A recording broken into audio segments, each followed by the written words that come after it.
Hey folks, Dr. Dan from DocTalk. Thanks for joining me today. We're going to talk about something that everybody has to deal with in the summer, and that's ticks. Whether it's on our dog or on our kids or on ourselves.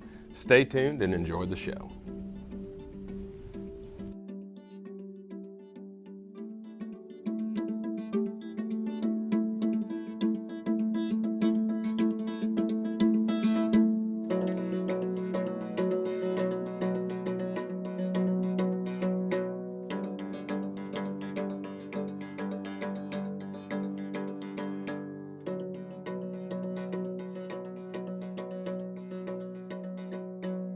Closed captioning brought to you by Kansas Soybean Commission.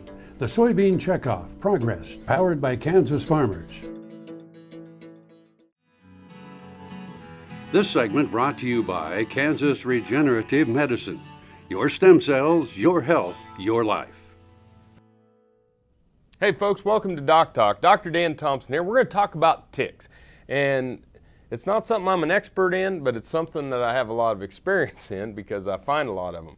But when we start to talk about ticks, if you've gone out and you've walked through the woods, or you've gone out to do chores, or you've had the cow dog out running in the pasture and you come in, or maybe it's your dog just running in your backyard, you come in, scratch the old puppy by the ear, lean down, and sure enough, we found a tick.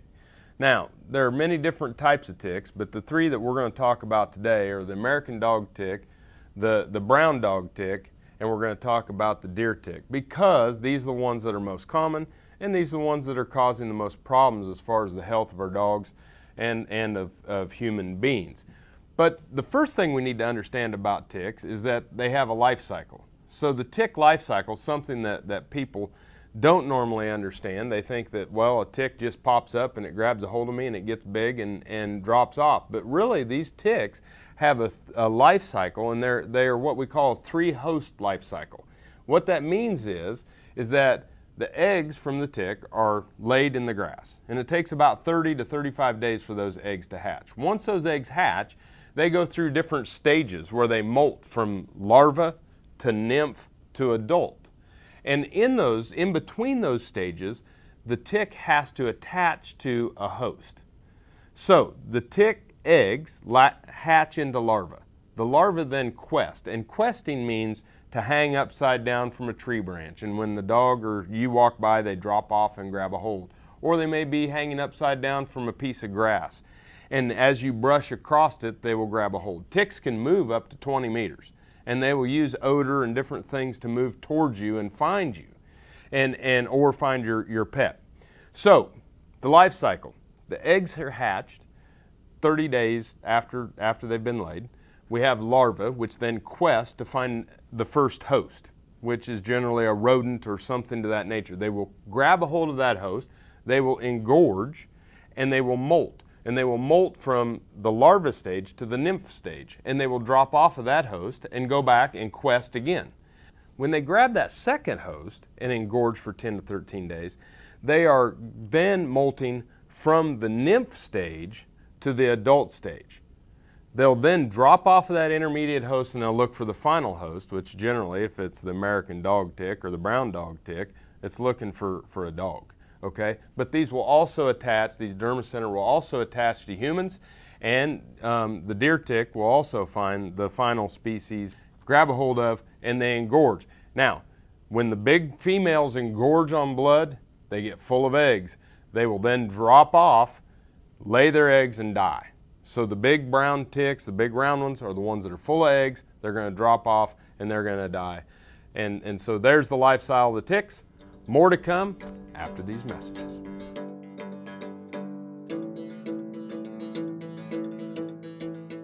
This Meet the Future Veterinarian is brought to you by Zuprevo. Choose confidence. Choose Zuprevo for BRD treatment.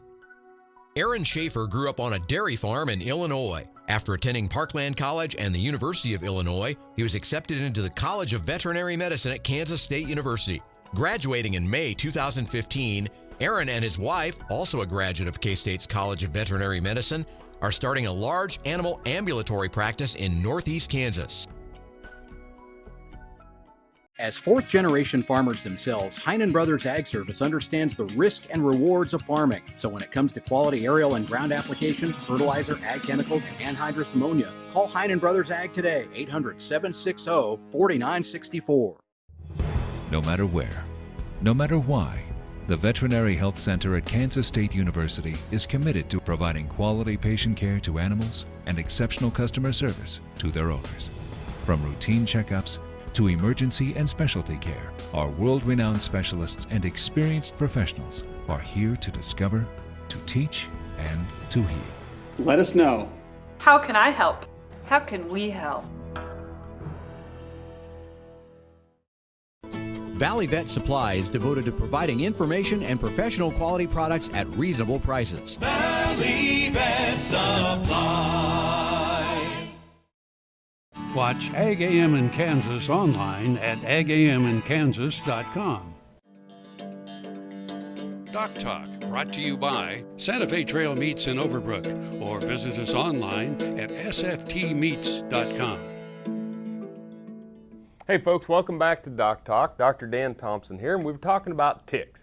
And the main thing when we left talking about ticks, we were talking about the life cycle of the ticks and understanding that they go through molting from when they hatch from an egg and their larva to attaching to a host, drop off that host as a nymph, grab a hold of another host, molt again, drop off of that host as an adult, and then they look for their final host in which they're going to engorge.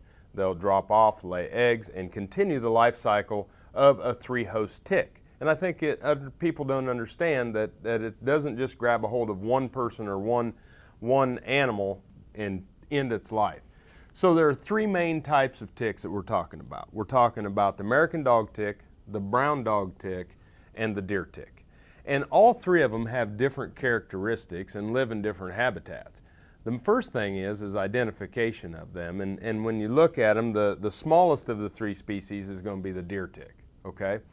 The American dog tick is the one that we most commonly find in woods and on vacations, and the one that's a little bit larger. It's ornate, it has a flower pattern, and then the brown dog tick is a little bit of a not as patterned, more of a flatter view than what we see with the American dog tick.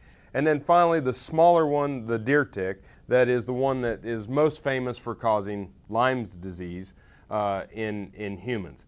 So when we look at the difference in these 3 and see the pictures of the difference in these 3, the other thing that differentiates these tick species is where they live.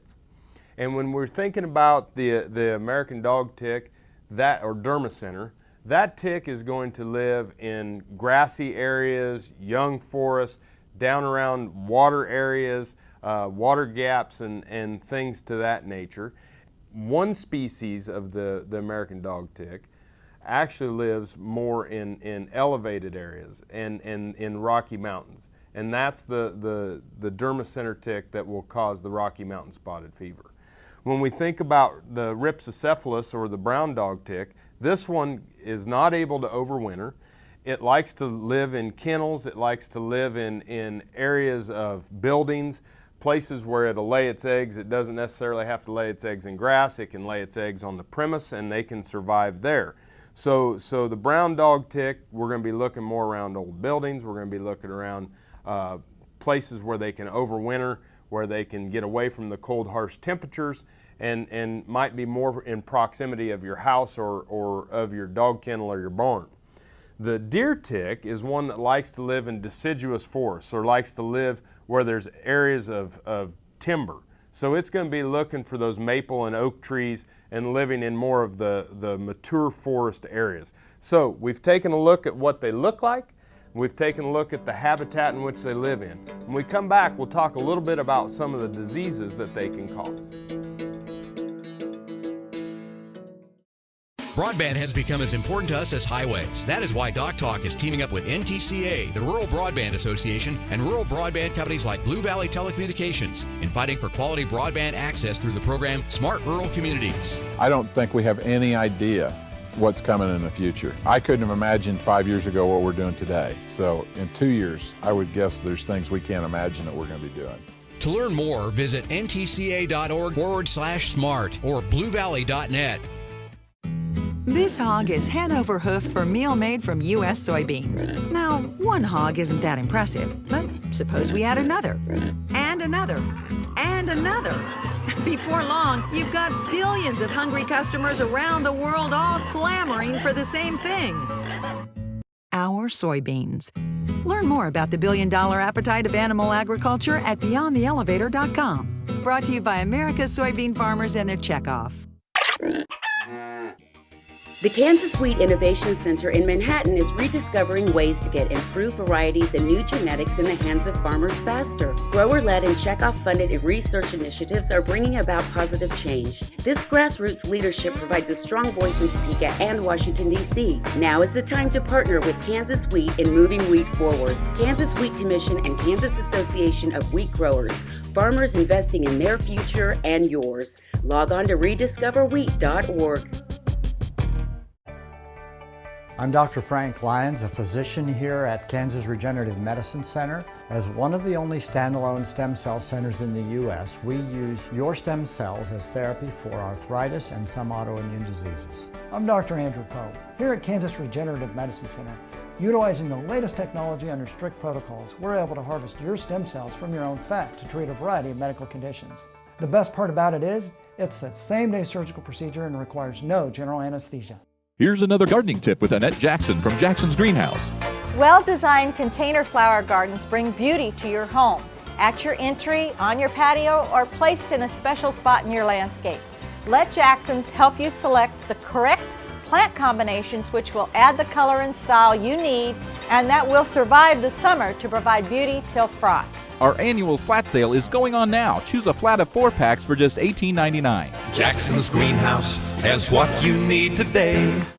Soil is the life of a farm, and for 25 years, SureCrop Liquid Crop Nutrition has helped growers produce abundant quality crops while preserving and improving the soils they steward. SureCrop offers complete soil and plant analysis with cropping recommendations, delivery direct to your on-farm storage, and quality crop nutrition custom blended for your field. Choose SureCrop for the assurance of excellence for your soil. Call today or visit their website for more information. DocTalk, brought to you by the Kansas Soybean Commission. The Soybean Checkoff, progress powered by Kansas farmers. Hey folks, Dr. Dan here, and today we're talking about ticks.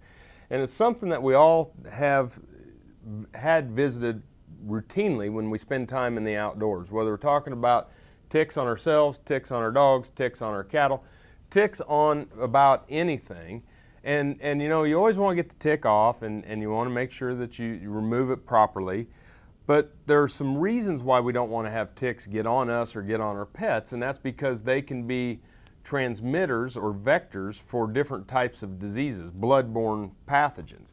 And when we talk about dermacenter or the American dog tick or the American wood tick, it can carry a bacteria that's a rickettsial agent that causes Rocky Mountain spotted fever, which is a pathogen that causes illness in humans. And so when we get bit by these ticks that carry the bacteria for Rocky Mountain spotted fever, we can wind up with a low-grade fever 2 to 10 days post tick bite, and it gets a low-grade fever, you get nausea, you get tired, and then about 2 to 4 days after you have that fever start, you'll come out in a rash. And it's one of those things that when treated early enough, it can be treated very effectively by antibiotics from your doctor. But if you start to see those signs in yourself after a tick bite, make sure you get to your doctor and have that checked out. When we talk about the common or the brown dog tick, and the brown dog tick, again, it is an inhabitant of buildings. It's the only tick that's an inhabitant of buildings. And this tick will be in the kennels, it'll be in our outbuildings, and it overwinters in those types because it can't face the harsh winters in the outdoors to survive. Now this tick is the one that carries what we call Ehrlichia canis. And Ehrlichia canis is one that causes a blood-borne disease in dogs, hence the name Canis. And what it does is it starts to break down the white blood cells. It'll start to break down some of the platelets, giving that dog a low blood count or a low pack cell volume and have inability or a hard time of moving oxygen in the body with some of these different problems.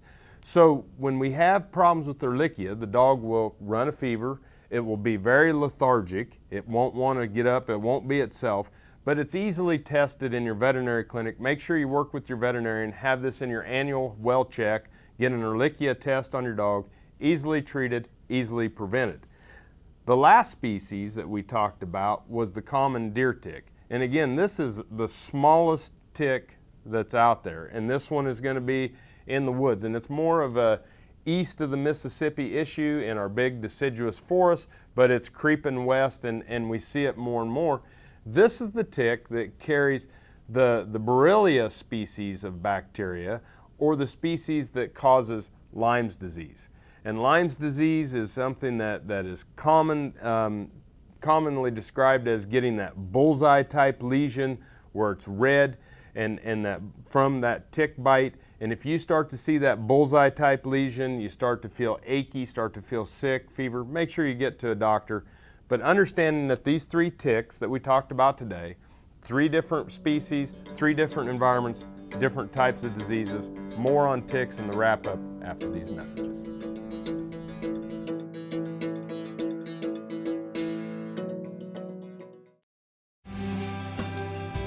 The BQA Tip of the Day, sponsored by Beringer Engelheim Vetmedica, Inc.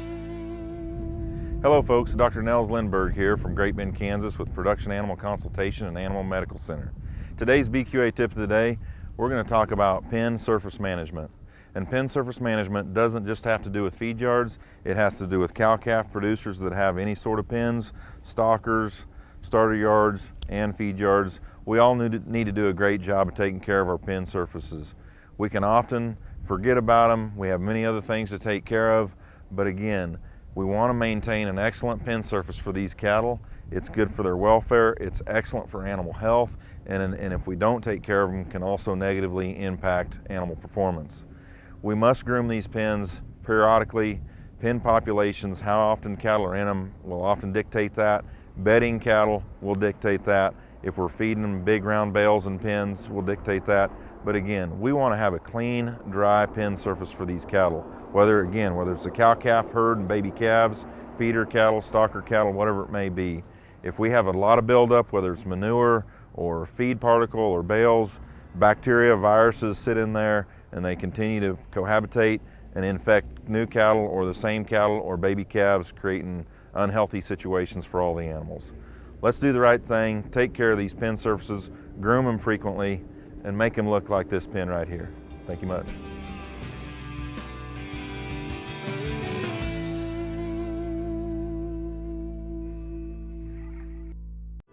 Healthy cows start with the new hired hand automatic livestock sprayer. Rancher invented to provide an efficient alternative to pour-on and injectable parasite management systems. The portable design allows cattle to treat themselves head to hoof. Strategic device placement with pass-through activation technology takes the stress out of parasite treatment for cattle and the rancher. Get the new hired hand for yourself or become a distributor. Visit cowsprayer.com. The new hired hand makes healthy cows easy. Kansas Farm Bureau, the voice of agriculture, represents grassroots agriculture. The state's largest and most powerful farm organization stands up for its members through leadership development, agriculture education, legal defense, environmental advocacy, farm safety, and risk management. Members also enjoy money-saving benefits. To join our organization today or to learn more, go to www.kfb.org or find us on Facebook and Twitter. Buying a car shouldn't be this hard. And at Brown Chevrolet Buick in Wamego, it isn't. It's actually awesome. Whether you want a new or used car or truck, Toby's team can make the deal. Even if you want to custom order a new car or truck, Toby's team can make the deal. See Toby's team at Brown Chevrolet Buick in Wamego. We're awesome. Here's another gardening tip with Annette Jackson from Jackson's Greenhouse. fresh herbs are healthy and add zest to almost every recipe. The folks at Jackson's grow more than 50 varieties of herbs right here, and many are available year-round. Our staff has hands-on experience and can't wait to assist you with your herb needs. Stop in and see us at Jackson's. We're open 7 days a week. Topeka's largest selection of homegrown herbs is at Jackson's Greenhouse, with 4-inch pots starting at just $3.79. Jackson's Greenhouse has what you need today. Hey folks, Dr. Dan from DocTalk. If you miss us on Monday morning, you can join us at 6:30 a.m. every Sunday morning on RFD TV. DocTalk has a national following. We're sure glad that you joined us on Mondays, but if you miss us and you want to catch us out on a Sunday morning, get up at 6:30 a.m. and we'll be right there, RFD TV, 6:30 a.m. Central Standard Time, and I'll see you down the road.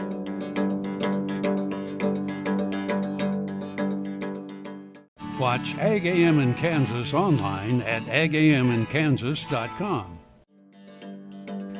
Kansas Farm Bureau, the voice of agriculture.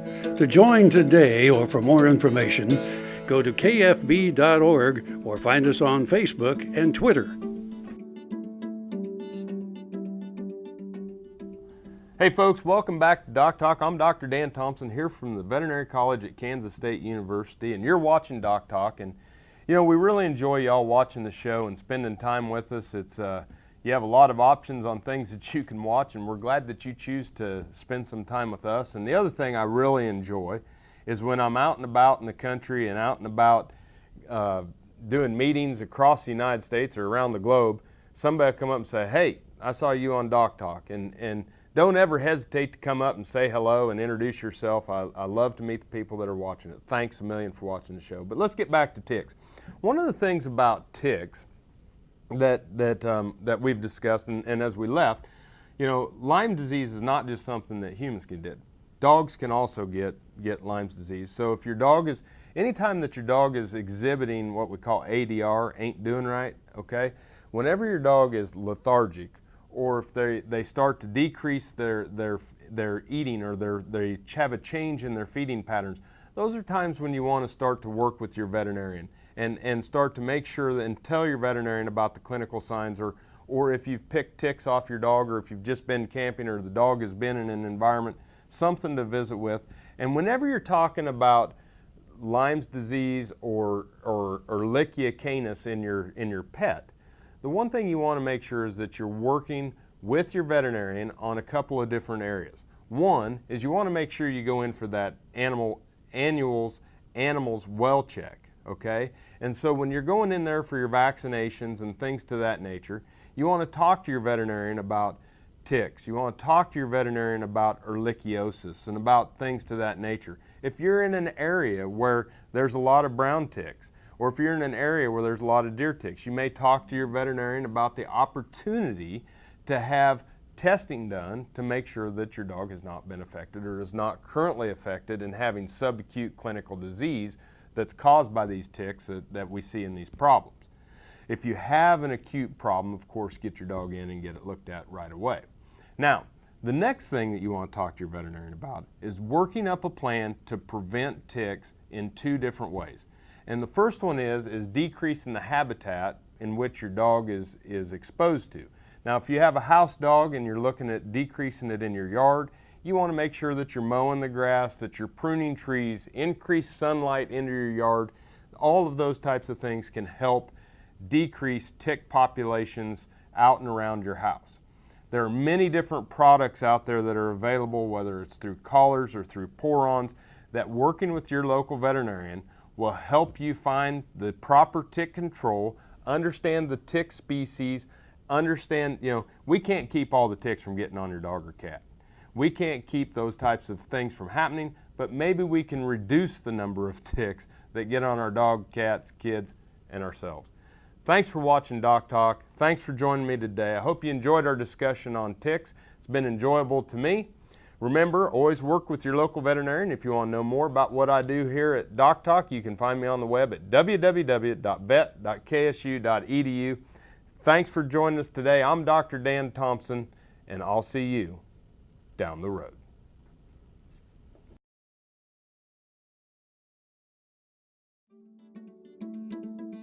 Closed captioning brought to you by Kansas Soybean Commission. The Soybean Checkoff Progress, powered by Kansas farmers.